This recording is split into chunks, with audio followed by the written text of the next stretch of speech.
Thank all you brave people for staying here so long. The more I think back over this whole conference, I can't help but think that so much of it is really, in so many ways, about the land and people's passion to the land. Whether it's de-subdividing the subdivisions or using it to pump CO2 underground or putting the land on your roof or turning up your yard or living in a tiny house so you can appreciate the land more, or listening to Gloria about the real importance of all of our relations to the land. That's what it seems, so much of it seems to me about. And of course, that's something I care so much about. You know, when I think of the land, almost synonymous with what it means to me is the name Wes Jackson. Wes is the president of the Land Institute. I used to be on that board till he threw me off. And he's a dear friend, but I've never met a man, sure he comes from the middle of the country and he's from Kansas and everything, but he is so rooted and steeped in the land. He is such a treat, to have here, a man that is the land. And so let me give you Wes Jackson.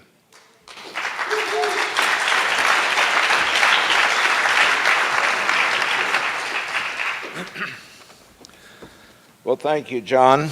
Is this the way you do it? You talk right into this.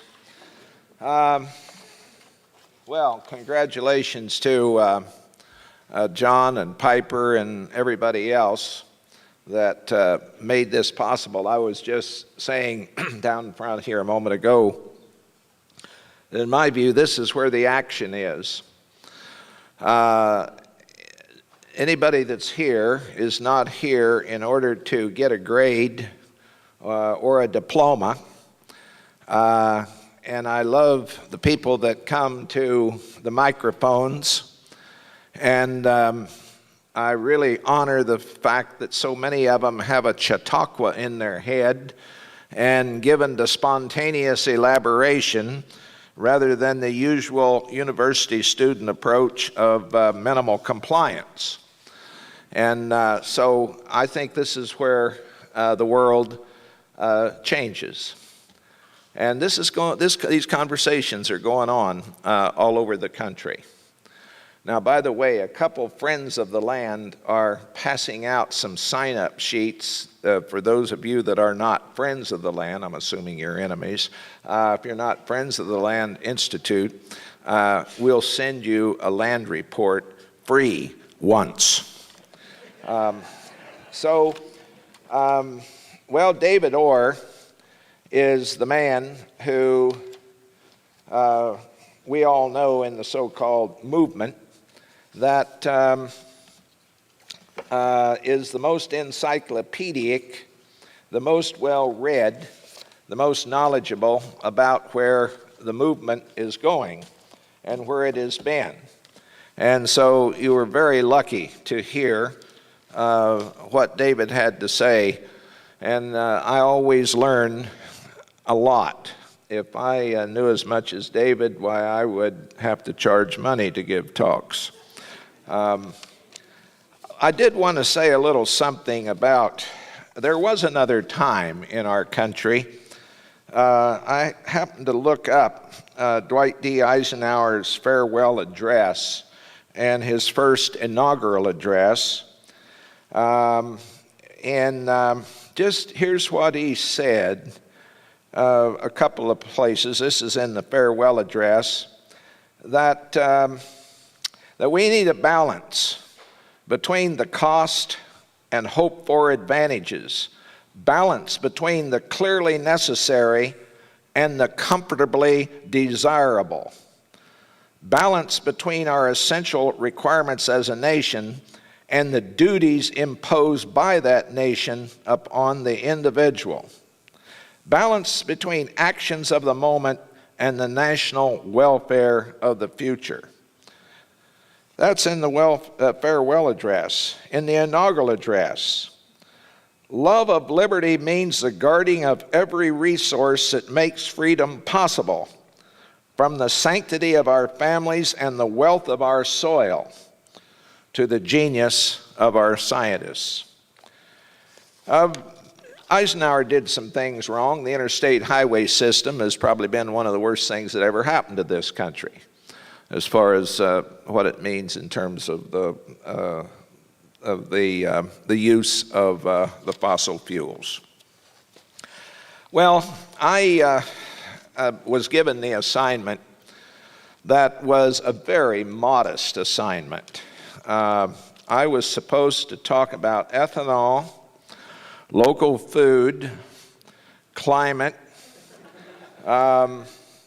forests, forecasts for the future, life within bounds, ecosystems, boundaries, and the Amish. I'm so pleased that people think that I am capable to speak in all those categories. So I'm going to take care of those categories right now, and I'll be done in a couple of hours or 3.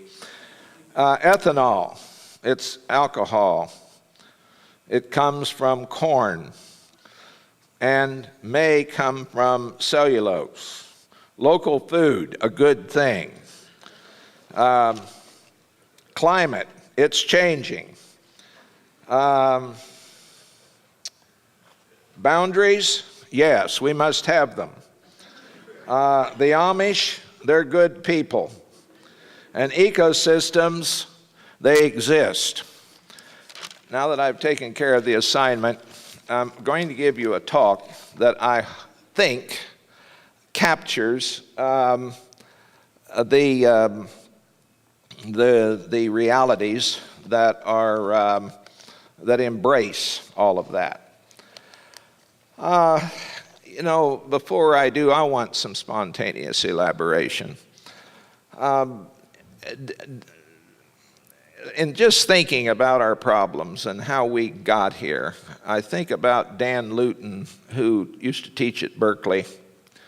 I was with him on the board of Friends of the Earth, and Dan Luton was a geographer that actually had a PhD in chemistry from Berkeley, but he was in the geography department.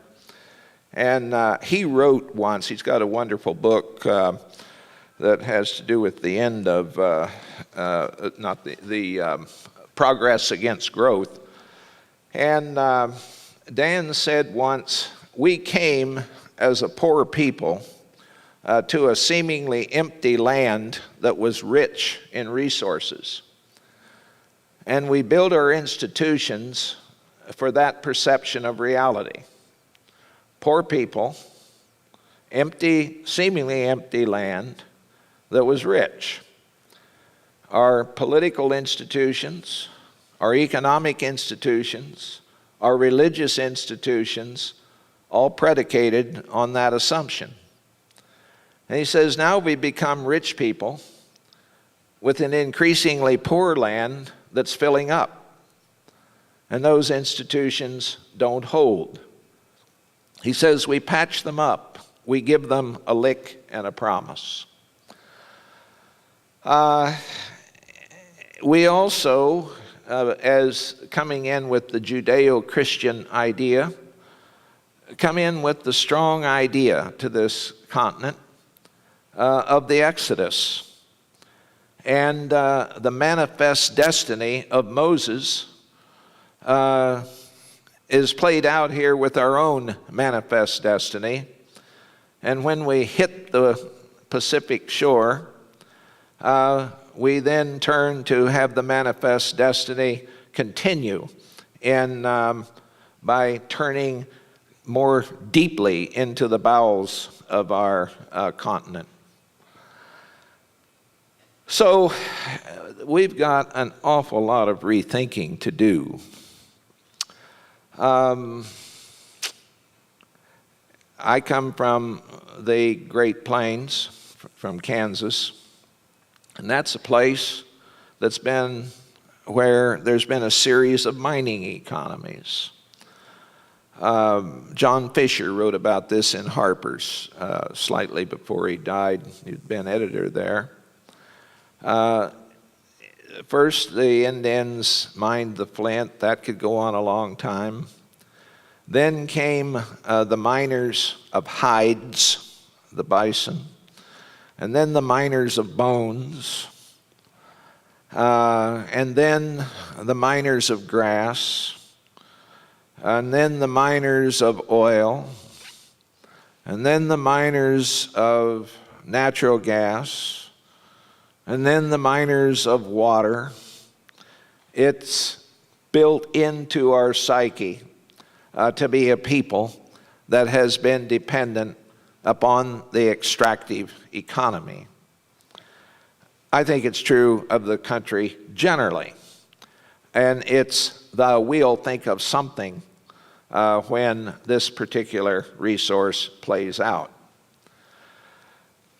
So our goal for this conference has been to think about sustainable transitions from a fossil fuel-based system to one that is to one which it is at once sustainable and reduces greenhouse gas contribution. And from my perspective, what is needed is an understanding of the magnitude of the problem and the time horizon for the transition.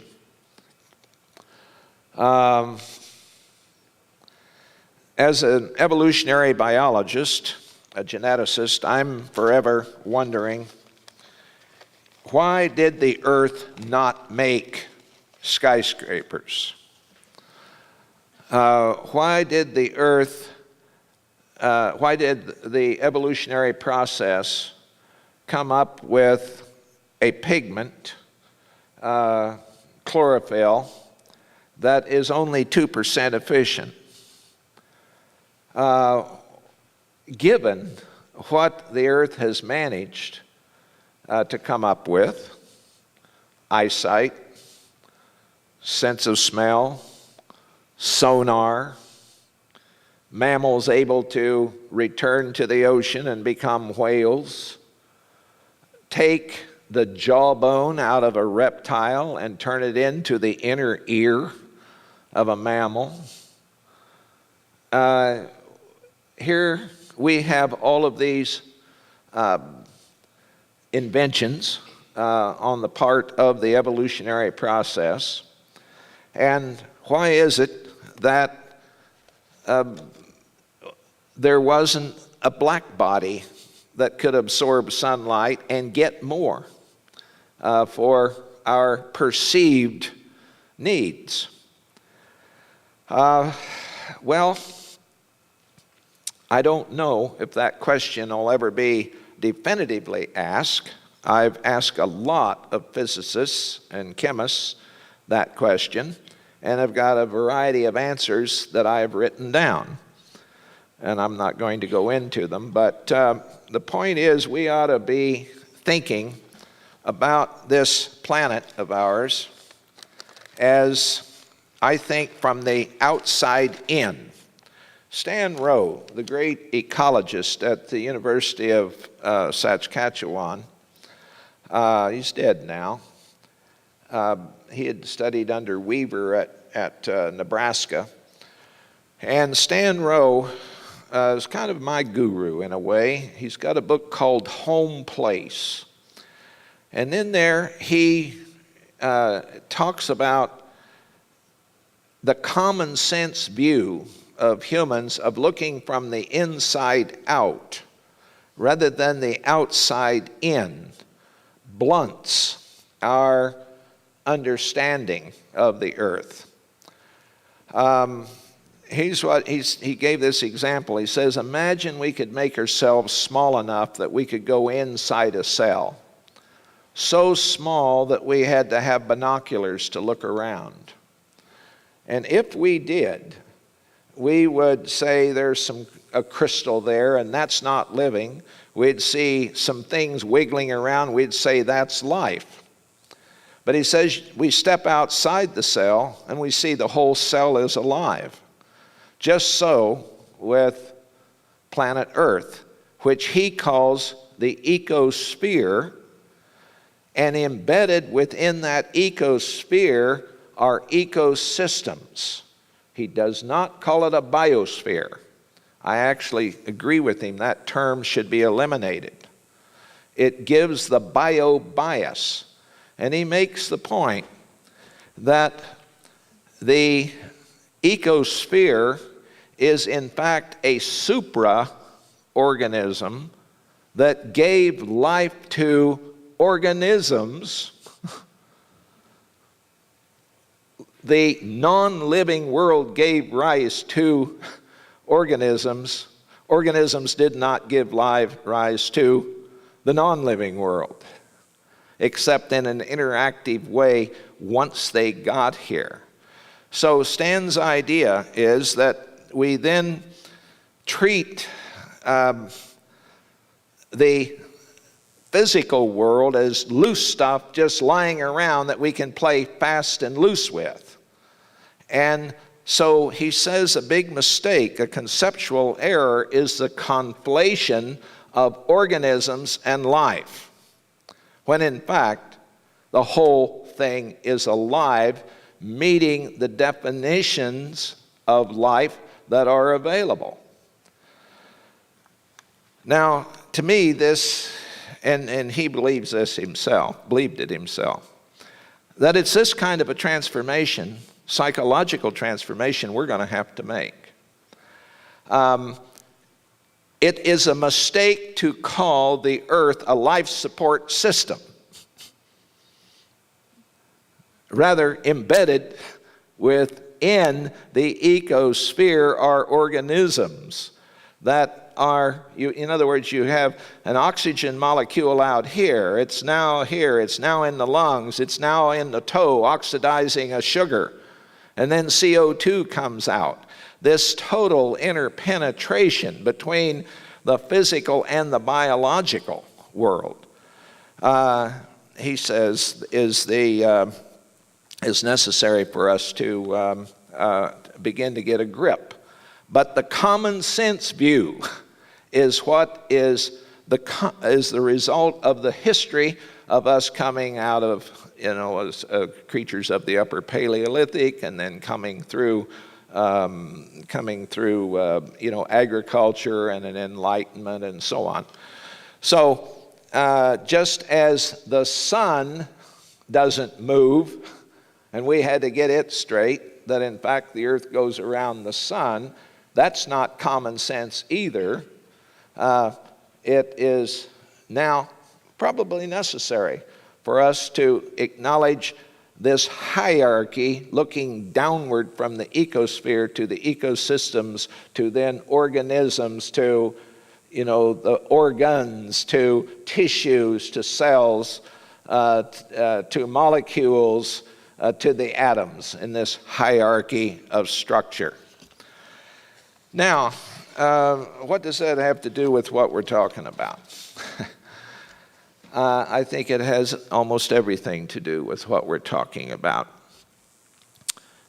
Going back 3.45 billion years, essentially all life forms go after energy-rich carbon. And every cell of our body is longing for it. I used to have my students, we'd put bacteria on a petri dish, and then they were to time how long it took to fill the dish and what percent of the dish was getting filled up in order to get a feeling for the power of the exponential.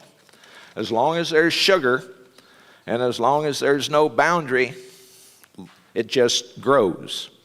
So one of our first, I think, things we need to acknowledge is there has never been any need to practice restraint on going after energy-rich carbon.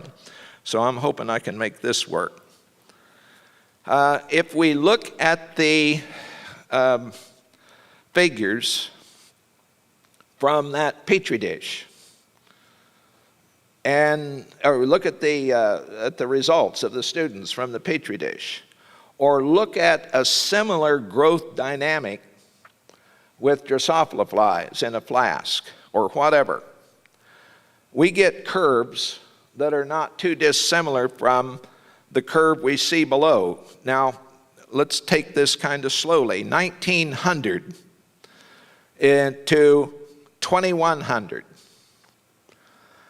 And let's think about what's happened in that period, and what has happened so far and what could happen. Anyone who died by 1930 never went through a doubling of the human population. Anyone who is born in 2050 or after likely won't either. So let's look at this 120-year period here. Come in there looking at, find the scale there. And look what happens as the energy-rich carbon becomes available. The human population goes up. Does this mean that there is an unconscious polity at work? That this is just that we are right in there with the rest of life forms that have similar availability? Where is our will? Where is our will? Now, I'm not trying to scold us. I'm just asking a question. Are we so much like every other creature? Okay, this is wheat being harvested in Nebraska. This forces geneticists like me to feel informed on the subject of agronomics. Those yields now in northwest Kansas are 70 bushel to the acre this year. And here is, of course, what stands behind it. The nitrogen and the phosphorus going up. So we have nitrogen, phosphorus, water inputs, and the pesticides go up. Since Silent Spring, the pesticide industry has doubled and doubled again. That stands behind the wheat crop, and so does that. And now I'm going to fall silent for a while.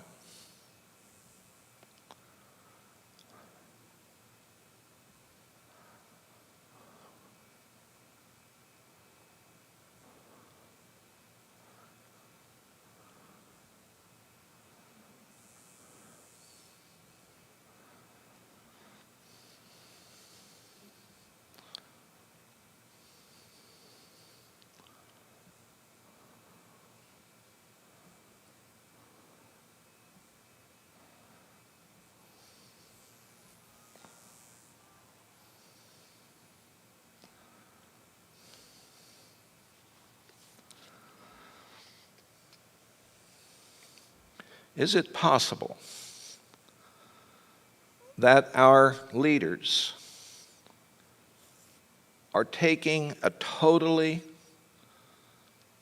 utilitarian approach to the reality of where the energy is, and being totally cynical about it? I'm only asking the question.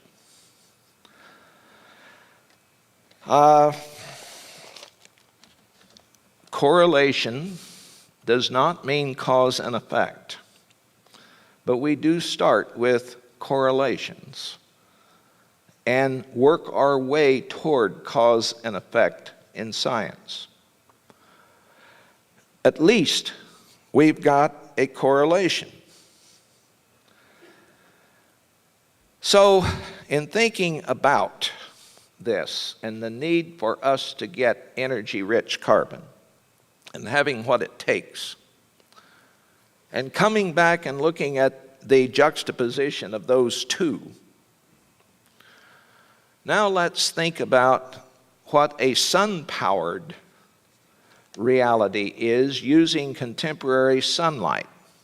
This comes out of Odom's Environment, Power, and Society, and to me is one of the most interesting figures that I have ever seen. The top one is a generalized picture showing the relationship between photosynthesis and respiratory reality. The second one is a slide, 2 or 3 inches long. What does it say? Those are algal cells harvesting contemporary sunlight, and the dark part are tube animals. And then that's looking down, the third one, on a tropical rainforest, and the trunks and the limbs are the concentrators, and there, of course, are the photosynthesizers. And then looking down on Kansas back in the 1930s, where there are the fields, the crops, and the farmsteads and the little towns as concentrators.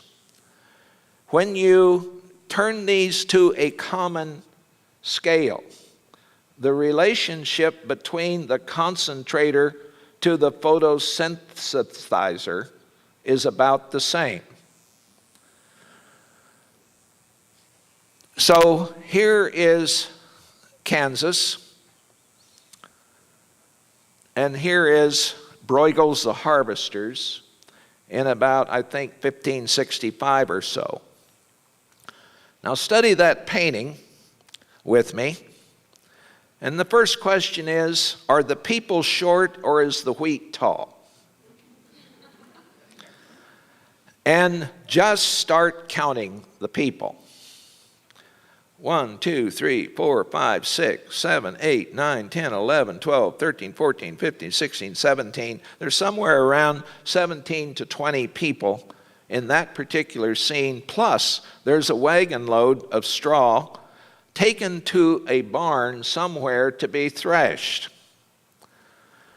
We're going to come back to this slide because this is a sun-powered world that is still dependent on the extractive economy of soils, soil carbon, and forests.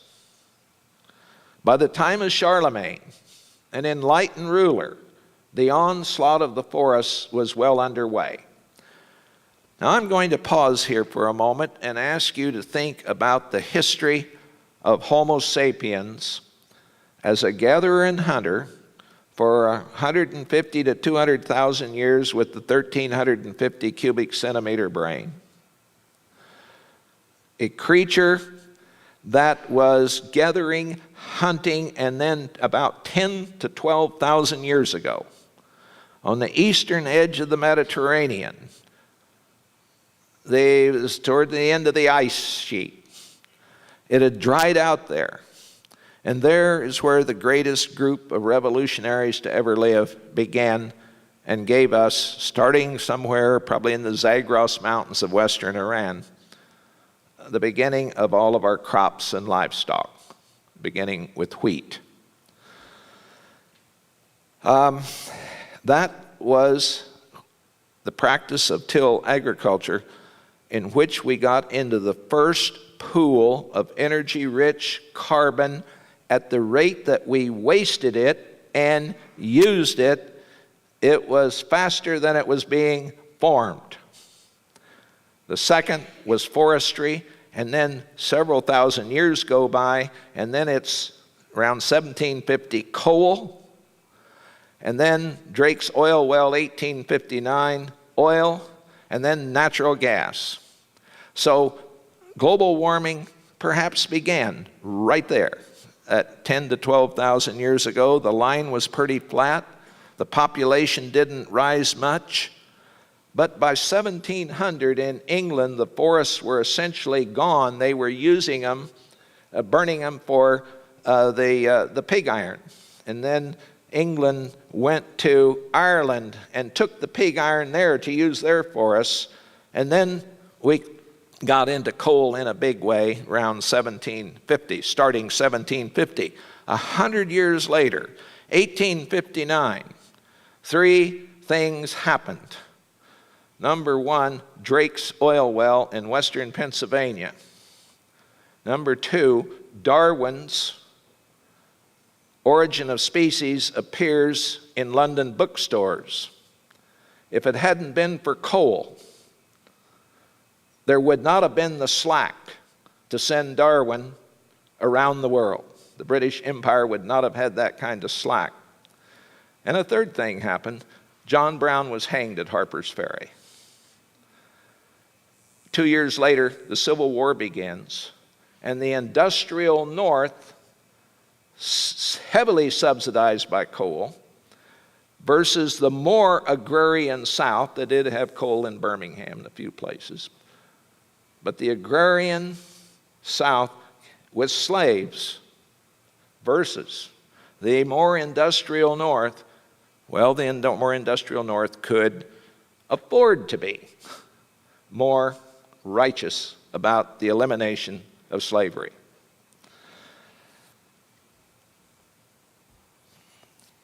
Norman Rockwell's 1948, The County Agent, one of my favorite pictures. There's the dutiful 4-H girl with the Guernsey heifer and the county agent measuring the girth of the heifer, brother with the chicken, sister with the sewing project. The dog's pleased with this. The chicken is interested. Grandpa is gaping in from one side, and there's Dad with the cat on his shoulder. Expertise and youth are central. Tradition and experience are peripheral. I think this is a law. High energy destroys information of the cultural and biological variety for running on contemporary sunlight. Expertise is rewarded like the early stages of an ecosystem where there's an excess of potential energy and an inefficiency in the utilization of that energy. So already at this point, the fertilizer was beginning to come on with natural gas as the feedstock for making ammonia. Even though Haber-Bosch came out in 1909, if you look at those fertilizer curves. That, by the way, Vaclav Smil says the most important invention of the 20th century was the Haber-Bosch process, where we learned to take dinitrogen out of the atmosphere, 78% of the atmosphere nitrogen, and turn it into ammonia using natural gas as the feedstock. Without that natural gas, 40% of us would not be here now without Haber-Bosch. So here is a diesel tank on the farm, and there is the anhydrous ammonia tanks on the farm, and here is a farm sale. Now go back to that slide that shows the concentrator to the photosynthesizer. You now have surplus people on the land. Highly dense energy drives out the concentrator. And so we depopulate the small towns, the rural communities. It's to the point now in our rural areas, everybody has to have his own tomcat. You people don't know about cats, apparently, because that was supposed to be very funny. I can tell you it isn't the company I keep, it's very funny. It's the trouble with getting around sophisticated people, you know, they don't have any, they've lost their cultural information. But let's look at this barn. The loft of that barn held hay. And the bottom part of that barn is where they kept the animals, and they brought the straw. Now let's go back to that long-stemmed straw. David Klein, the Amishman, there I did it, in Ohio, Holmes County, said, "The straw is almost more important than the grain, because it sops up the urine and sops up the nitrogen that they then load onto the manure spreader and take back to the field." So that barn is the fuel tank and the nitrogen management, as well as manure, for the system, sun-powered. But once you get highly dense energy and highly dense nitrogen out of the wellheads, and then you drive people out, and you start shutting down Main Street, and then you prop up the barn, and then it goes down. So, let's think about what this planet was like. Almost everywhere, nature's ecosystems, almost everywhere, wild natural ecosystems. And I'm now quoting Chris Field's paper in Science in '01. Natural ecosystems, almost everywhere, have more net primary production than the agricultural systems, even with the subsidies. The exception is corn. Almost everywhere. And one has to ask why. Well, efficiencies that are inherent within the natural integrities. Here is never plowed prairie in Kansas. We have thousands of acres of tall grass prairie in the Flint Hills.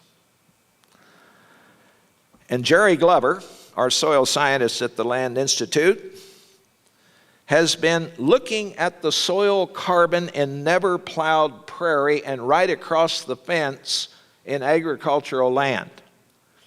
And here's what he finds, that on the prairie, whether it's down to 10 centimeters, 20 centimeters, 40 centimeters, 60 centimeters, all the way to there is more carbon in the soil than there is in the prairie than there is in the agricultural field. This has great implications for some that are looking to sequester carbon. And so this is a slide that I don't like to show because it has too much information. And if my wife asks me, "Did you show that awful slide one more time?" Then I'll have to lie. But it's better to get forgiveness than permission. If you look at the circle there, which has to do, well, let's just go over this slowly. This is an important slide. We're talking about the global warming potential, which over there in the right-hand column. And a negative value is a good value. But just look, conventional tillage is 114, a positive. Organic with legume clover, it's a positive, 41. Alfalfa is a negative, -20. Poplar trees, a -105. But look, at early succession, like an early stage prairie, -211. And those other numbers below that are small because it's already picked up that carbon. This is a way of illustrating that carbon is more important in the soil than in the gas tank. We got to get it straight. We got to get it straight. The workhorses underground, the invertebrates, the bacteria, the fungi. If you are an average citizen of the world, you have 6/10 of an acre allocated to you for food. And here is the way it's divided up. Within the dash part, all of those are annual crops, and they are terrible at managing nutrients and water. Fruits and nuts are perennials, hay crops, pastures. Vegetables are only 3%, roots and tubers not much.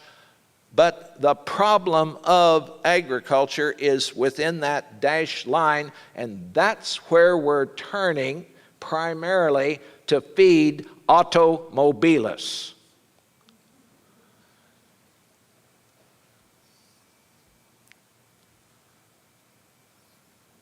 Chris Field is at Stanford and Carnegie Institute of Washington.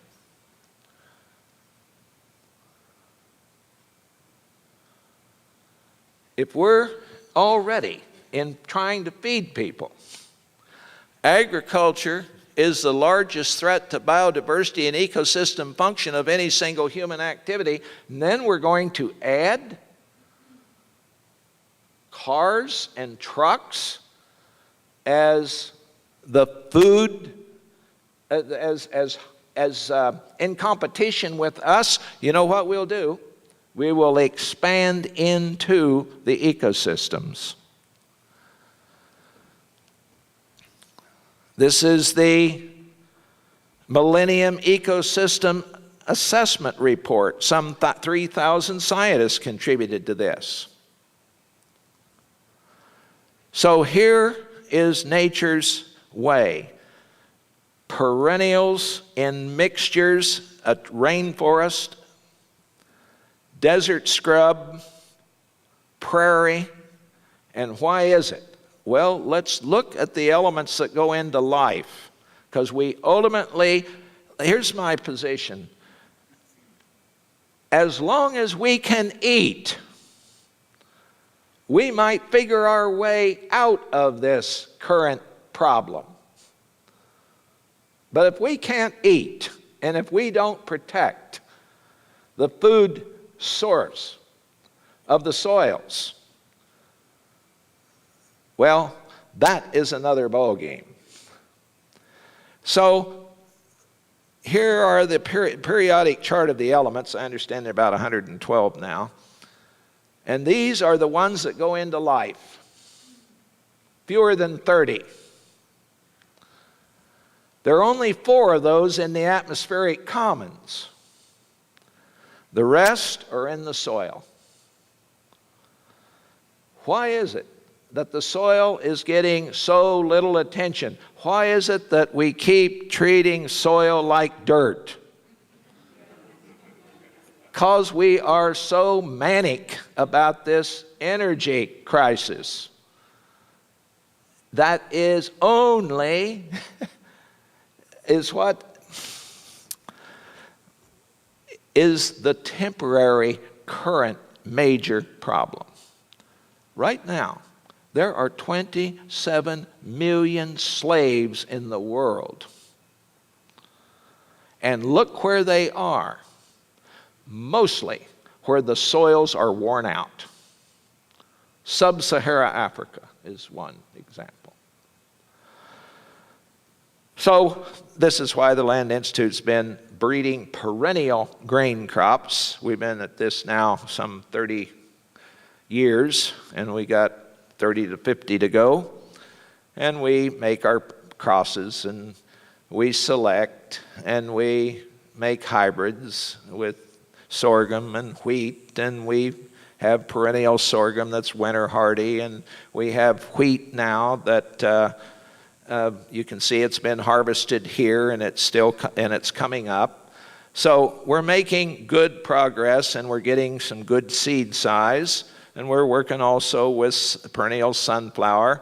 But here is the real reason we're doing it, is those, by the way, soil science is mostly devoted to the top 6 inches.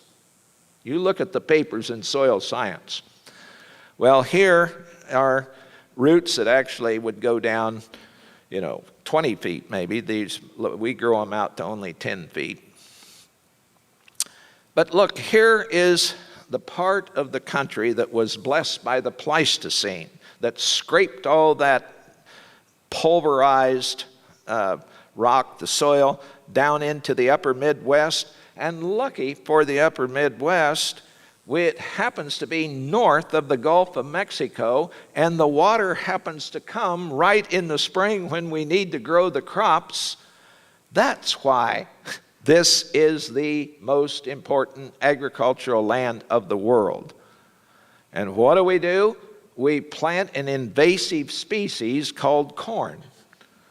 The most invasive species on our continent, 90 million acres being planted this year. It was the killer of our continent until we started growing soybeans. And then there's more soil erosion on soybean acreage.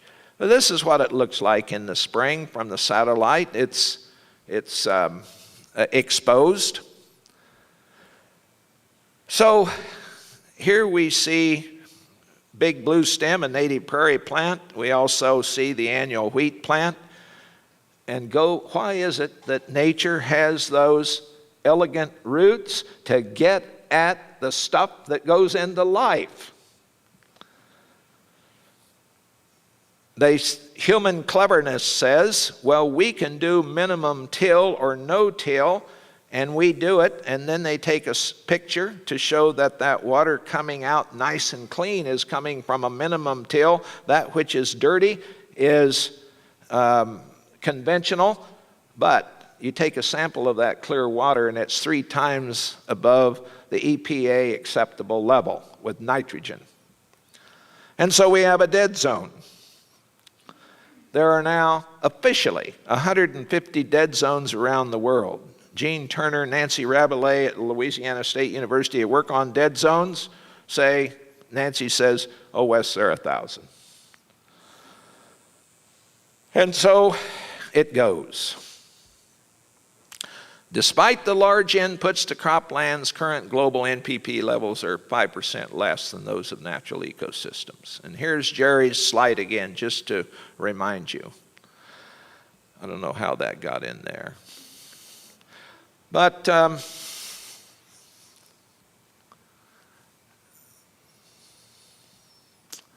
so in thinking this through, I want to see where this takes us in our thinking about being a species out of context.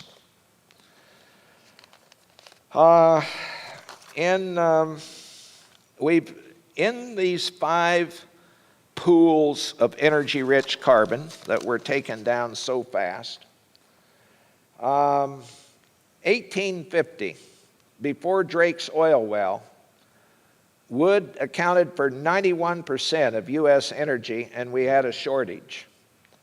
And we only had 30 million people then, 10% of what we have now. But to me, here's what runs ahead of everything else. I've given a couple of commencement talks this spring to colleges. So I'm talking to 22-year-olds. The 22-year-old has lived through 54% of all the oil ever burned. So I went and checked to see. I was born in 36, graduated from college in 58. I was 22. My generation lived through 16% that amount. So the speed that this is coming on is a sobering reality. So here we are, the human population, acting just like the bacteria on the petri dish or the Drosophila flies in the flask, keeps going and then gets good at technology, and now we have the worst form of fundamentalism that has ever existed on the planet, far worse than any of the religious fundamentalism you can imagine. It's technological fundamentalism. that we're going to get out of this through technology. Think of the term, necessity is the mother of invention. Well, that term came into being on the upslope. And I've argued with Amory for years. Amory Lovins, a good friend of ours, and a lot of us. I say, Amory, let's put a cap on it and then see how good the technology can be. But the idea that we're going to drill our way out or grow our way out or efficiency our way out, we better remember Jevons paradox. William Stanley Jevons, 1865, wrote a book called The Coal Question. And in that book, he said, concluding after studying the history of the Industrial Revolution and how it was getting increasingly efficient, that as industrial England got more efficient in its technology, it used more resources. Sure, frees up capital. So Walmart's going to get their fleet with better gas mileage or diesel mileage. They'll open up more box stores. You got to get a cap on growth. You got to get a grip on growth. And we got to talk about the end of economic growth. So 50 years ago, we all know the world was consuming 4 billion barrels of oil a year, and the average discovery rate was around 30 billion. Now it's reversed. We're now consuming 30 billion and dropping toward 4 billion. And even the chief executive at Shell says, I've said repeatedly that for us the climate change debate is over. Our focus is to find better, lower cost ways to capture and store CO2 from the fossil fuels that are needed to meet the energy challenge. But I remember what Barry Commoner said a long time ago. The new problems are not the consequences of incidental failure, but of technological success. So, our idea is at the Land Institute that, we lived in a natural ecosystem. There was a pre-industrial agriculture, and we got out of phase. And then we invented industrial agriculture and got even more out of phase. And then we invented sustainable ag and got a tiny bit more in phase, but not much. But it seems to me that we need to have some assumptions that are based on the basics. And that's why I come back to the ecosystem as the conceptual tool. And so I start with the assumption that the economy is a subsystem of the ecosystems of the ecosphere. The economy is a subsystem of the ecosystems of the ecosphere, which is finite, non-growing, materially closed. It is open to the flow of solar energy, a flow that is finite and non-growing. So the collection of that flow of solar energy requires space and materials. And that space and those materials are scarce. So when the human economy uses these materials and energy, they are what we call entropically degraded. And so the low entropy resources are extracted from the containing ecosystem, degraded in the economic subsystem by transformation. we probably have two terms that are misleading that we ought to get rid of: production and consumption. First of all, there's no such thing as a producing oil well, for God's sake.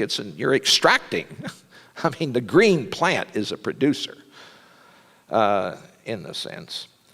But rather than take the terms production and consumption, it might be better to say transformative. We're transforming parts of ecosystems somewhere in order to have an economy that lives off the environment in the same way that an animal does. It ingests as low entropy and expels high entropy. Now, maybe we can have welfare and happiness, which are experiences, not things, and that can increase. So the problem is growth. Now, if such thinking is wrong, how is it wrong? Is the premise wrong, or is the logic following the premise wrong? So what's the argument against such thinking? Is the growth of a subsystem constrained by non-growth and finitude of the total system of which it's a part? Herman Daly's got a book that'll be coming out, and I got a copy of it here downloaded the other day, thanks to him.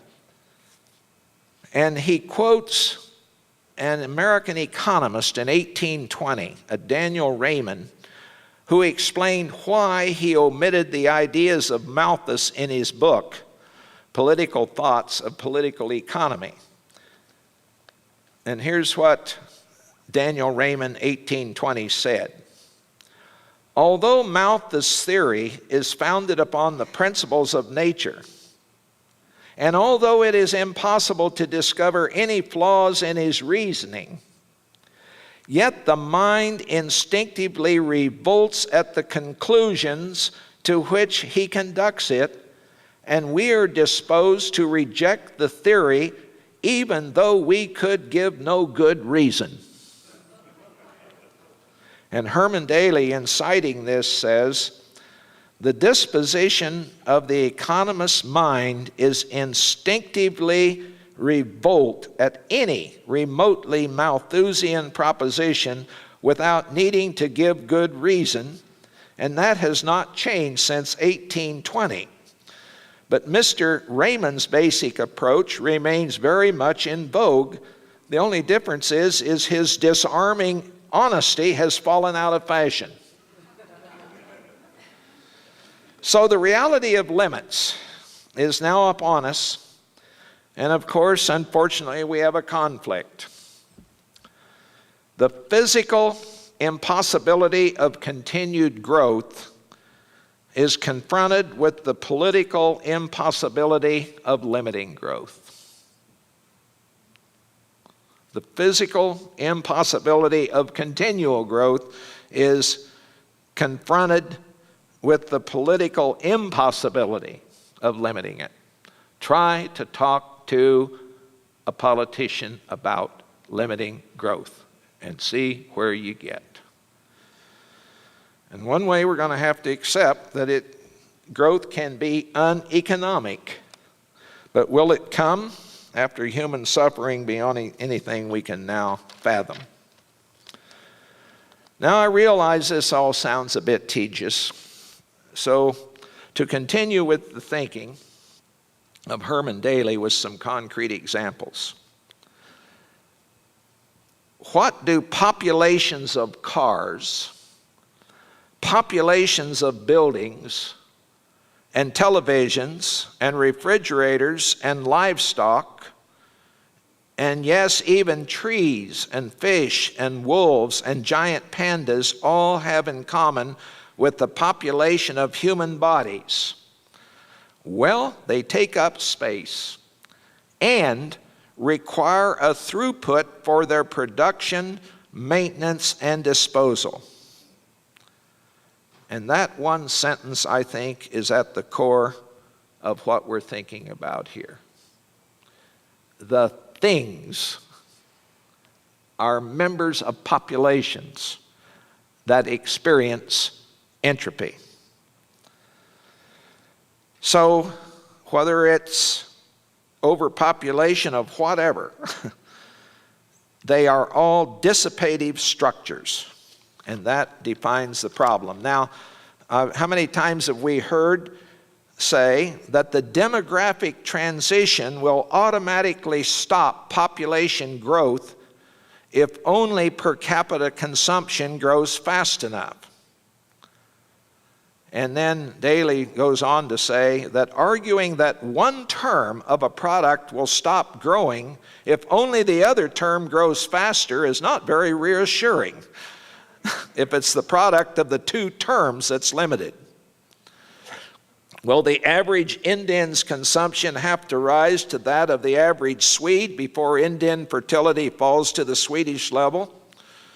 And can the eroding and crowded country of India support that many cars, power plants, buildings, and so on? And so, in thinking about I had a lot to say about the cellulose and so on, but I want to move on here.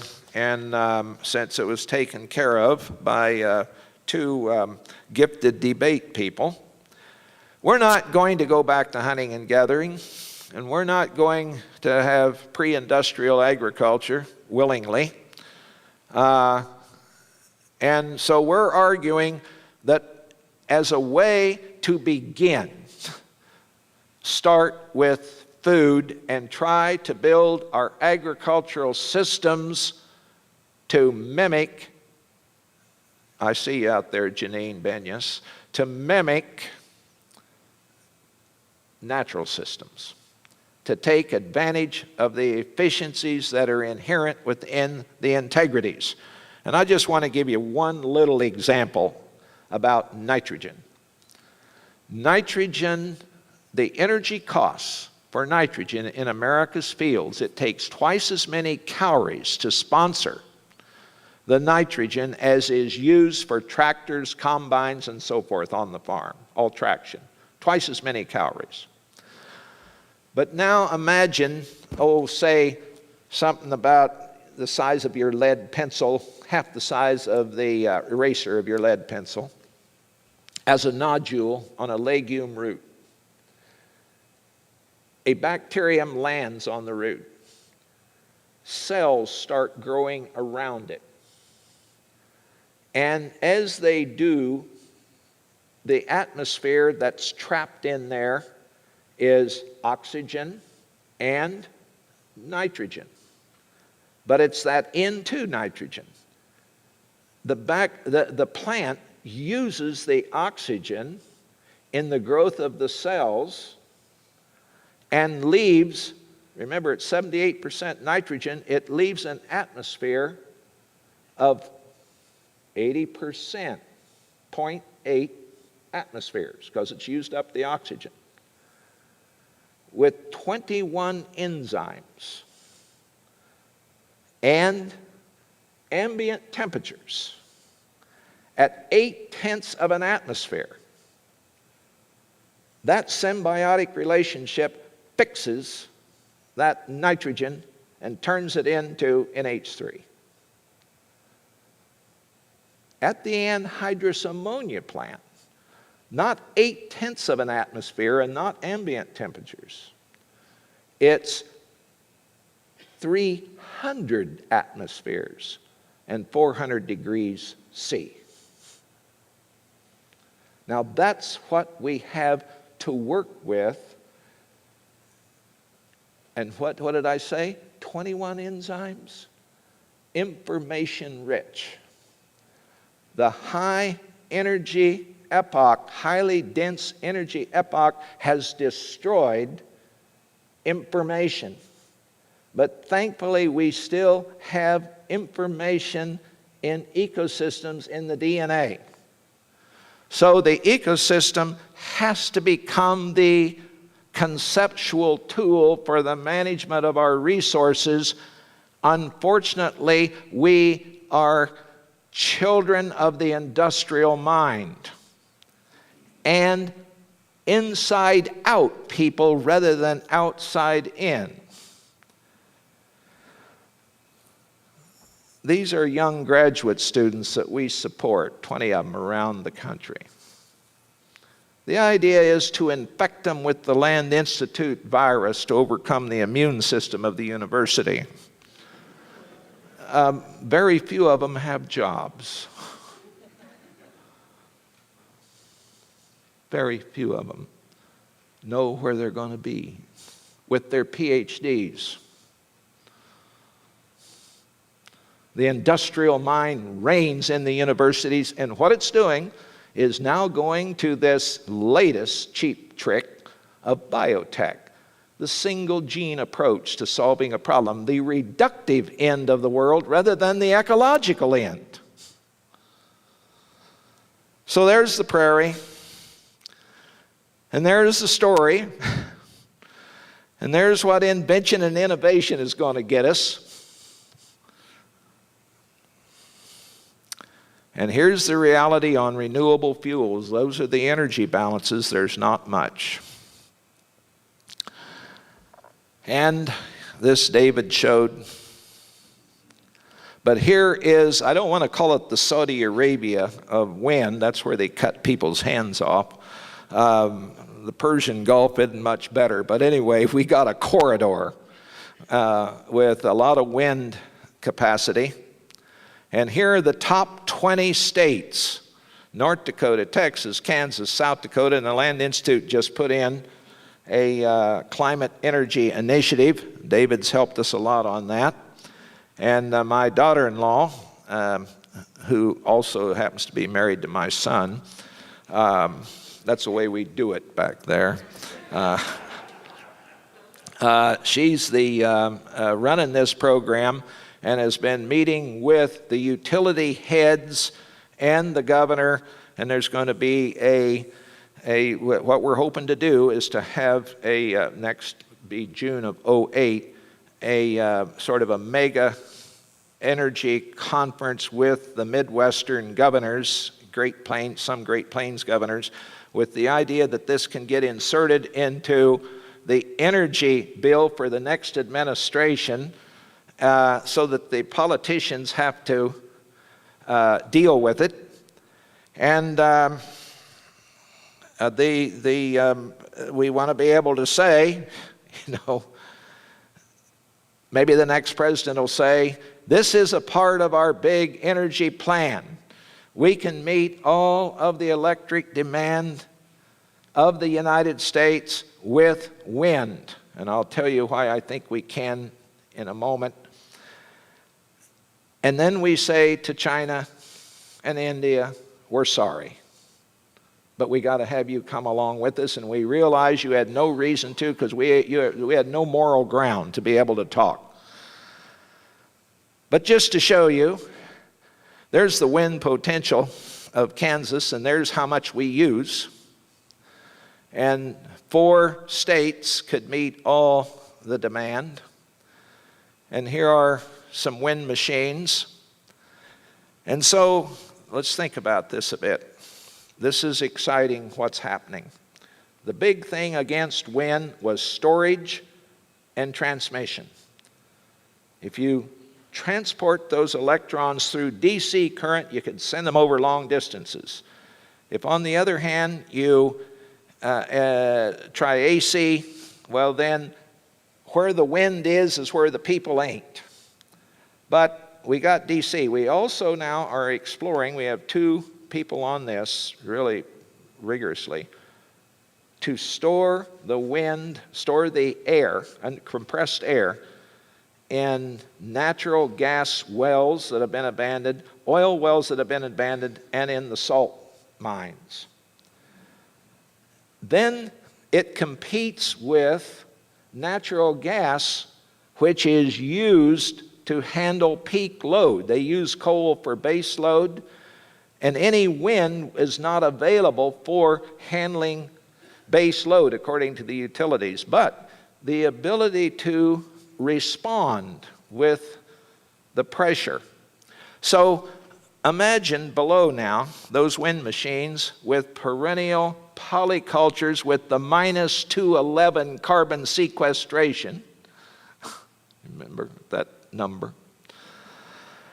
And some harvest of that, 2.5 tons an acre, yielding 51% more net energy than corn, but you multiply 51 times 1.4 and it's not much.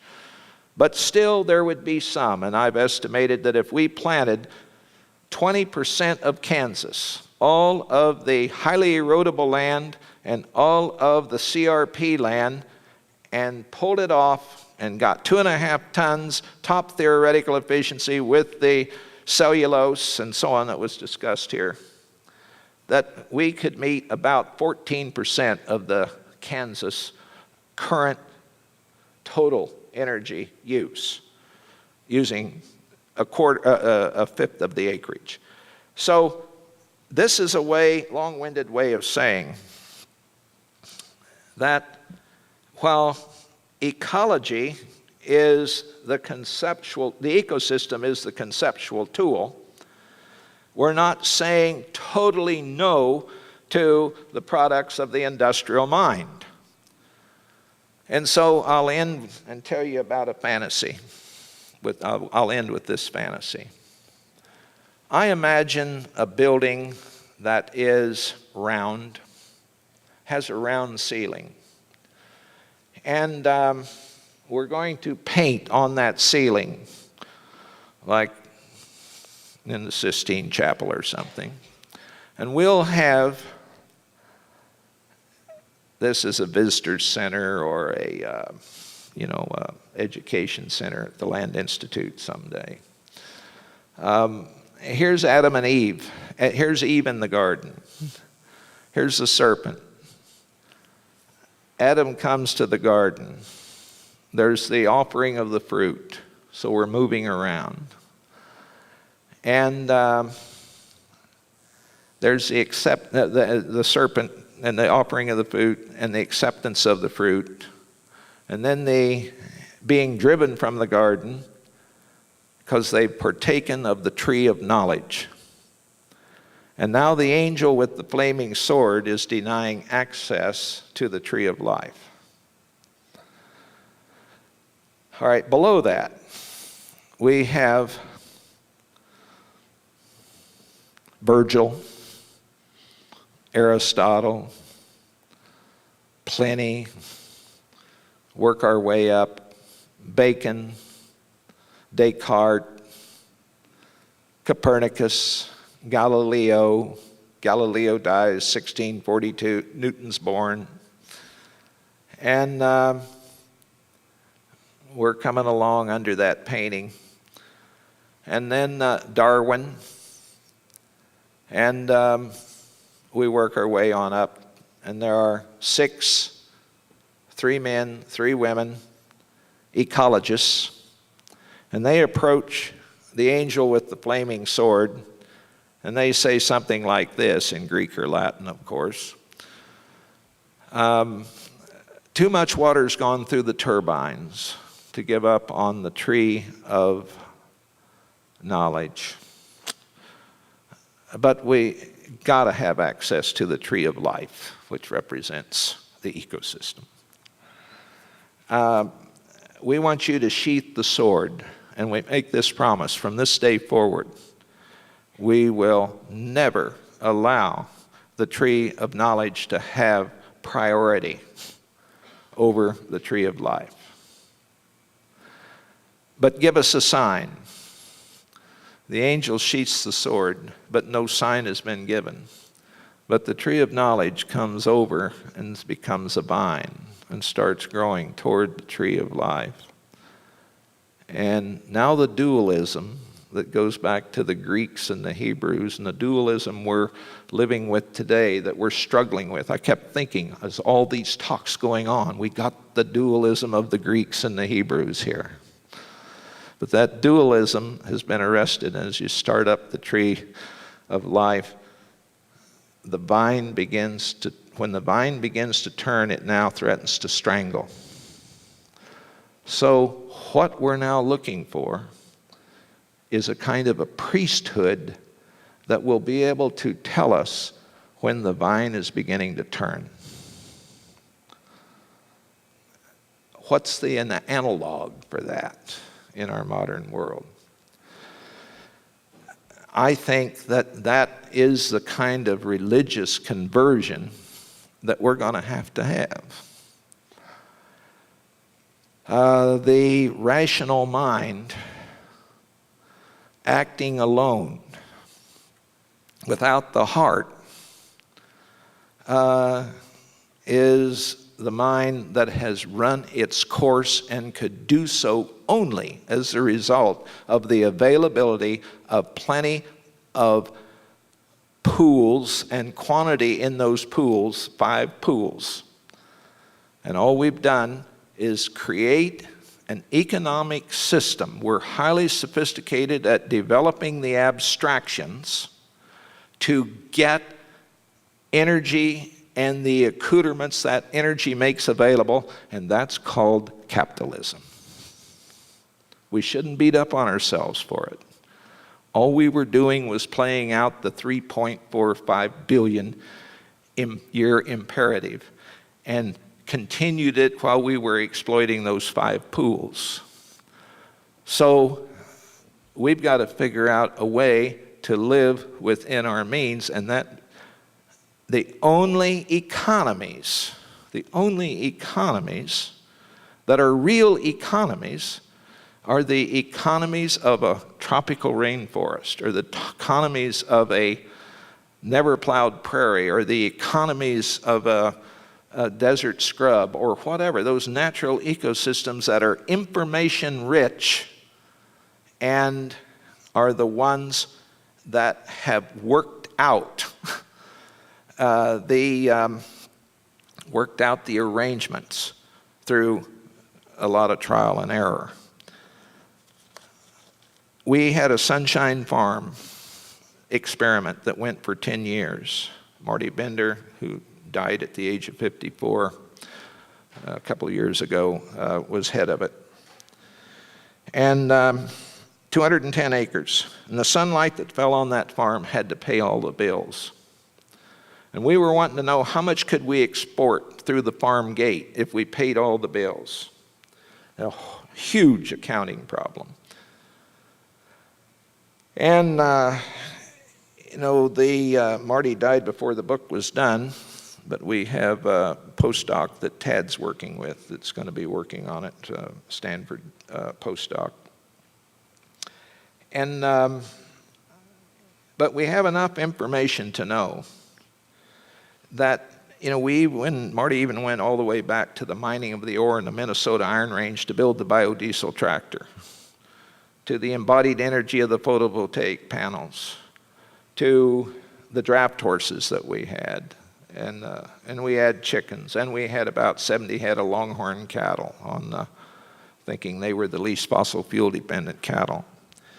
And it looks like it's going to take, a quarter of the acreage of the 50 acres in rotation to sponsor the nitrogen, and a quarter to sponsor the traction. But the most important thing to me coming out of it was knowing where you set the boundary to decide what the energy cost is. And I asked Marty once, in the literature, where do you think people stop? What's their boundary? He says, when they get tired. Because civilization itself is built on the beginning's 2 pools, the soil carbon, the forest carbon.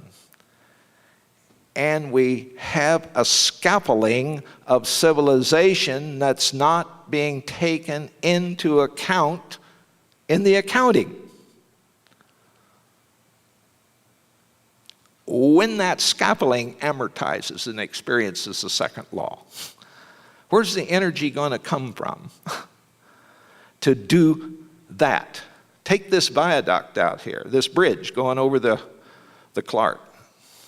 transport. How many calories per bag of Portland? Well, I think we figured something like 16 bags of Portland has the same number of calories as the average American eats in a year. And 26 gallons of gasoline has the same number of calories the average American eats in a year. You know, so if we don't eat for a year and turn everything into ethanol, that's 2 gallons a month. That's for the mailman, postal worker, excuse me, everybody. So we're not paying attention to the dissipation, and we're not paying attention to the, to that scaffolding cost. And we gave up. We gave up and just arbitrarily set the boundaries. And I think we need to think about that real hard. So I have what I call a false hypothesis. It's not testable according to ordinary scientific approach, so it's really not a hypothesis. But the hypothesis is this: since the Stone Age, there's not been a single technological product or process that hasn't come at the cost of the drawdown of the capital stock of the planet, including domestication of crops and livestock. But if we start with that assumption, that we cannot do better than nature, that will inform our technology assessment in a much more restorative way than if we start with the assumption we can do better. Or if we start with the assumption sometimes we can and sometimes we cannot. So I think this is a moment in which the secular mind has the potential to experience humility if we acknowledge that we cannot do better than. And therefore, we walk much more lightly. Well, I can see that my senile rapture has gone on long enough, so I'll quit there. Thank you.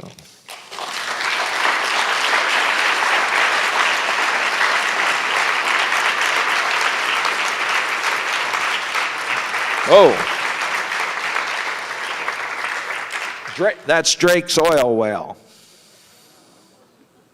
Oh, well, never mind. This is how one of my football teams was able to rally in the second half.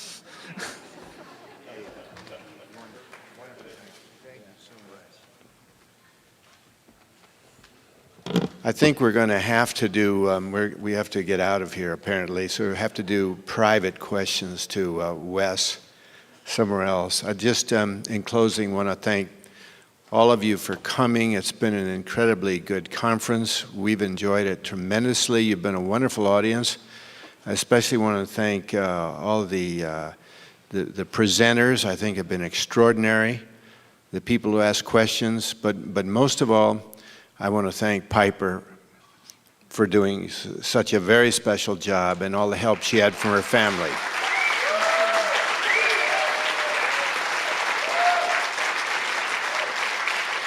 Thank you. I've enjoyed so much everything we've heard this weekend too, and the chance to get to know as many of you as possible. And I would really welcome emails and phone calls because I work alone and with John, so I need all the company I can get in my office.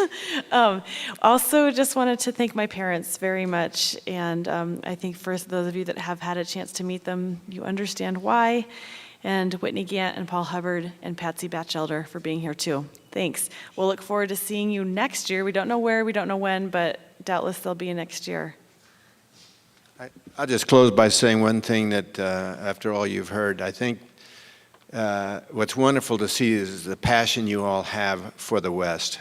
For me, I've been around a lot of the world, and there really is no place that I know of like the Rocky Mountain West. It's just extraordinary, and the people who live here are as well. So I commend you, and I encourage you to develop further the passion you have for this wonderful place, because that is what's going to ultimately protect and save it. Thanks.